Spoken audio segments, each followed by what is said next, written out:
Syedaralun, Kantor Kementerian Agama atau Kemenak PD bersama Dinas Pendidikan setempat menyemangati 50 duta musabaqah tilawatil Quran atau MTQ ke-35 yang ditempatkan di Kampung Hakim Tunggul Naru, Kecamatan Bukit Bener Meriah.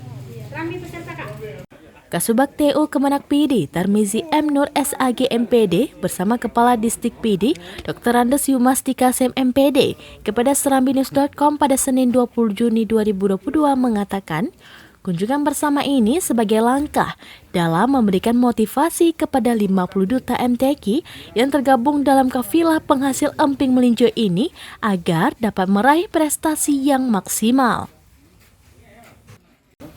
Menurut Tarmizi, pihaknya juga berharap kepada tim ofisial atau kafilah yang diketahui oleh PKT Kepala Dinas Syariat Islam Insinyur Tarmizi untuk terus mengawal 50 peserta yang mengikuti ajang MTQ ke-35 di Kabupaten Bener Meriah.